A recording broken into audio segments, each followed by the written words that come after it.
Well, hello, families. My name is Patricia, AKA MotherPAT. If you want to know what that acronym stands for, that's the name of my business. My opportunity to help everyone resource. And today I'm launching my YouTube page again. Outro. I'm really excited. And it's really ironic in the background. I come outside to do this and I can hear a family arguing. Everybody's in the house with each other when they're really not. You love somebody, but you're just not used to such close quarters all the time. And today happens to be my son's 29th birthday. So some days I'll be here by myself, some days I'll have guests. But one of the first ones I'm really excited about, I'm going to have a talk with my two grown children, talking about their lives and what they wish was different. No matter how good your relationship is, it could always be better. We're going to use wisdom, knowledge, so that we can understand each other better. I'm so excited. Let's get started. In a relationship that's mentally abusive, a lot of people don't think of mental things as abuse, even though we all know about physical abuse, but we don't think about it when it comes to mental abuse. The abuse that you receive, the abuse that your children hear and see, and what that does to traumatize them as a child.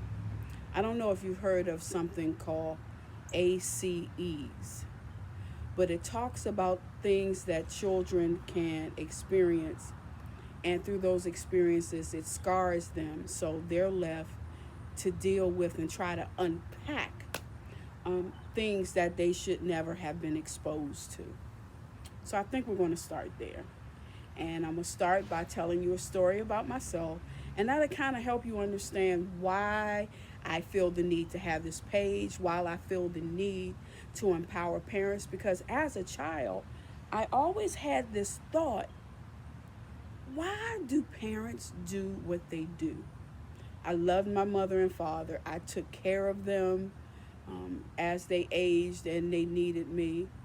So there was, I didn't have any long-standing issues that kept me from having a relationship with them. But there were a lot of things about my personality and my emotions that were very damaged.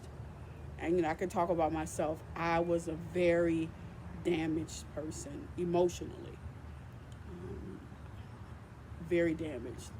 But anyway, I remember like it was yesterday. I was in middle school. Just got to middle school. And I come in the house to my mom standing at the kitchen sink washing dishes. And as she was washing dishes, she started to, when I came in, she was crying. And I was 12. So I knew what was going on. I said, okay, her and daddy have had another bad argument again. And she's standing there crying. And my heart broke as her heart broke. It's amazing how you can love somebody but hate them. I had a love-hate relationship with my father at that time because he really had put the family through a lot of stuff at that time. And I think at that time, my mom was actually pregnant with my youngest brother, who is now deceased. He left here early. But back to the story. So she's standing there, and I started to cry. And I came up behind her, and I said, Mom, let's leave. And I proceeded to tell her that I'd drop out of school. I go back later because I knew I was old enough to understand that it was a money thing too. I said, I'll drop out of school. I'll get a job because I wanted us to leave. I said, he doesn't treat you right. He doesn't talk to you right. He doesn't treat me right. He doesn't talk to me right. We deserve better than this. Let's go. And she said, I can't. She said, I can't. Who's going to take care of me with 5 children because she was carrying the 5th one in her stomach. And at that moment, I loved my mother, but I also had this, it was the beginning of a feeling that it took me years to even realize deep down within me I was holding resentment against her because in my mind she chose, even though I know it was money, but in my mind she chose to stay with the man who has money, who wasn't treating us right, instead of separating so that we can have peace at home. And that is the gist of why I do what I do. Because every home should be a place of peace. There's a lot of stuff that goes on in this world that we can protect our children from, but there's a lot we can't protect them from. But home should be that safe haven from everything that's happening in the world, all that they have to go through at school, once they get older in college, in the workforce, kids with bullying. There are so many things that our children have to face that we never had to face because times are changing. It's just so much going on. So that's why I do what I do. Just that one story. You'll hear a lot about me on this page. I tell everybody in person, and when I speak at church, I speak at um, women's events and family events. I say I can tell my own story. Can't nobody tell the story like I can because I lived it, and I've lived a lot of stories. But with all of that, I've lived the story of being an overcomer too, because I've overcome much. But that's why I do what I do.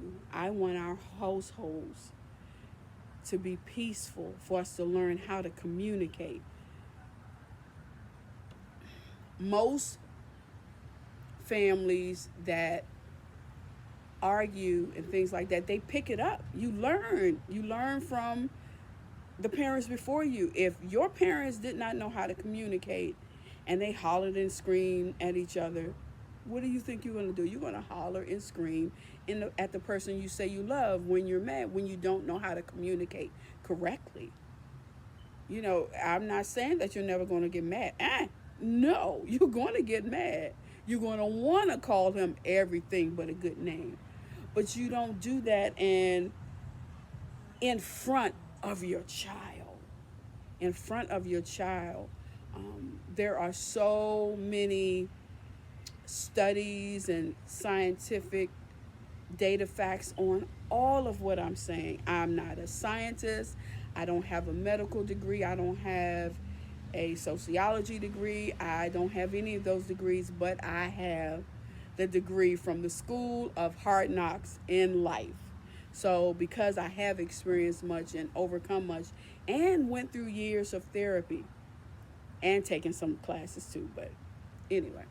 So, yes, that's why I'm here. We are here to share and answer questions, and if I can give you some resources, for places I know of. If you happen to be in the DMV area, if you're not, I know people nationwide. I can make some phone calls and try to get you some information for help, because that's all I want to do. You know what I want to do? I want to keep another child from not having to go through the pain I did. That's real. That's really real. I don't want another child. I don't want any child to go through the pain I did. The people here that know me well know the things I've been through, including to the point that, 2017, I actually put my life into a one-woman show. And I've done it 3 times. I haven't been able to do it again. I wanted to do it. I was planning on doing it right before the pandemic hit, to plan to do it again, because people have been asking me to do it again, because it's very raw, but it's filled with hope. and I show you how I was able to get healed from a lot of hurts and fears and insecurities to be able to raise my children to the wonderful adults they are now. Um, because I didn't depend on myself and all that I knew. Because I knew if I depended on just what I knew, I might mess them up, and I loved them too much to mess them up. I didn't want to mess them up. I wanted them to fulfill their wishes, their desires, their dreams, their talents. And that's another thing, too. Um, Seeing the talent in your child and to knowing how to guide them in that direction. And that's another thing that happened to me. I'll tell this story too, and I think this will be it for the first episode. And I thank you for joining me. I plan on starting this once or twice a week. I'm not sure yet, but I'll get back with you for with that information. But since I was talking, another story of my life came up. And this time I was 15. I was 15, and a lot of things had when I say a lot, between 12 and 15, 4 books could be written about different things that happened that I had to go through. Well, not that I had to go through, but that I went through. And I live to tell the story. I live to tell the story. So I came home one day with a painting and a large trash bag full of art supplies. The backstory to that: I used to doodle a lot in class. By the time I was in the 10th grade, I used to doodle in class, and my art teacher, Miss Harrod, I'll never forget her name. I've tried to find her within the last 10 to 20 years, but I have not been able to locate her. I'm not even sure she's still living. But if anybody happens to be watching in the DMV area at Spingarn, who went to Spingarn High School, if you know how to reach Miss Harrod, I have got to tell her thank you for what she did. She saw a gift in me that I hadn't seen, but I had always been a doodler, always. And she noticed that I would do that in class, and she said, I want you to paint something." And to me, I still don't understand how I'm doodling. She got that I was a painter instead of, just that I could draw well. But she said, "I think you're a painter, and what I want you to do, I want you to paint something." And I said, "Okay." So I picked something out, and what it was King Tut's mask, like the gold and black. It was just beautiful to me. So that was my first painting. So I did that, and afterwards, about a week later, she came to me with the painting, and right on the side of the painting there was this ribbon that says second place, and I'm looking to try to figure out what's going on. She said, "Well, I didn't tell you, but I entered your painting into the school's annual art contest, and your painting won second place." I was ecstatic. At that moment, there had been nothing in my life that I thought I could do good. To be honest, I didn't think I was good at anything. Um, so I was so excited. Well, a few days after that, and that's when I come home. She brings me home because it was so much stuff.